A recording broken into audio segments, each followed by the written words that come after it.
দুই সন্তানের মাকে বলপূর্বক গাড়িতে তুলে অপহরণ করার ব্যর্থ প্রয়াস, যুবকের গাড়িতে তুলে অজ্ঞান করে অপহরণ করার অভিযোগ, ব্যর্থ হলো অপহরণকারী, বরাত জুড়ে গাড়ি থেকে পালিয়ে এলেন গৃহবধূ।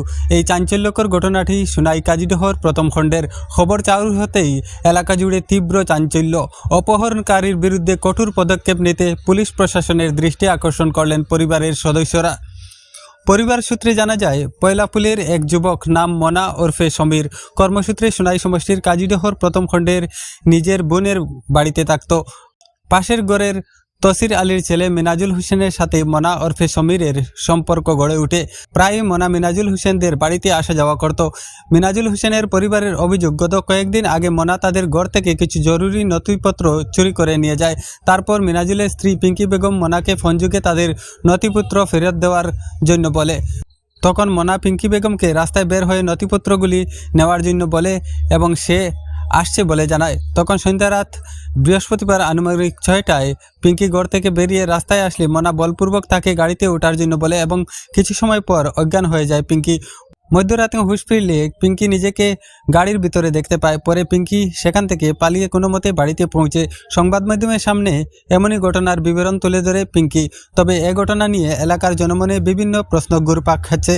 তবে ঘটনাটি কেউ কেউ স্বাভাবিক বলে মনে করলেও এর আড়ালে থাকতে পারে কোনো বড় ষড়যন্ত্র। কারণ গৃহবধূ পিঙ্কি ওই যুবক মনাকে মাদকাসক্ত বলে উল্লেখ করেছেন। মাদকাসক্ত ব্যক্তিরা যে কোনো কাজ করতে পারে, তাই এর পিছনে মানব পাচারের সিন্ডিকেট থাকতে পারে বলে ধারণা সচেতন মহলের। ঘটনা 4-5 দিন আগে ওলা তাই নাই আইন যাইন আমরা গুলো 4-5 দিন আগে ডকুমেন্ট আসলো, আমার স্বামীর ডকুমেন্ট কতক্ষণ আসলো, জরুরি ডকুমেন্ট। নাম মনা হইলাপুরর। ও আমার বড় ভাবি, আমার বড় জালে হজনের ভাই, তানো বনি ভাই তাই আমরা গুলো আইসন 4-5 দিন আগে ওলা তাই আমরা ডকুমেন্ট, আমার স্বামীর ডকুমেন্ট জরুরি কতক্ষণ আউরি গেছে।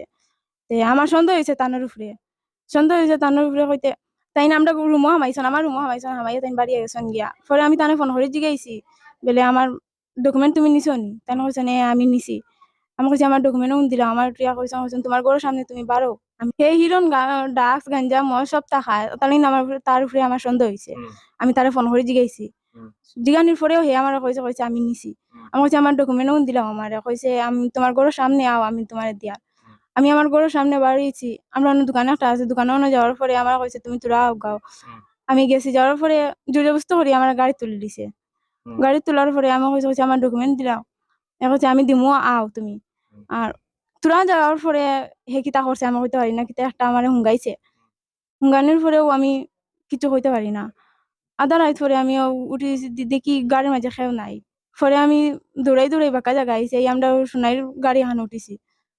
উঠি আমি আমার বাড়িতে আইছি, আমার সারারে আমি কইছি আমি আমার স্বামীর বাড়িতে আইছি। আমি তো সন্দেহ করছি না, আমি রাজমিস্ত্রি করি। আমি বাড়িতে পারলাম না, আমি তো মানে বাড়িতে পারলাম সময় আমি তো অসুস্থ হিসাবে। আর মেয়ের বাবা হে আমার মেয়েরে কোন হিসাবে উঠাইয়া উপযুক্ত মেয়ে, আমি বিয়া শাদি দিয়া 2টা নাতিনো সাফাইয়া আসছি। হ্যাঁ, হে তারা সে অধিকার দিল, হে উঠাইয়া আমার মেয়েরে লইয়া যাইবা। হ্যাঁ,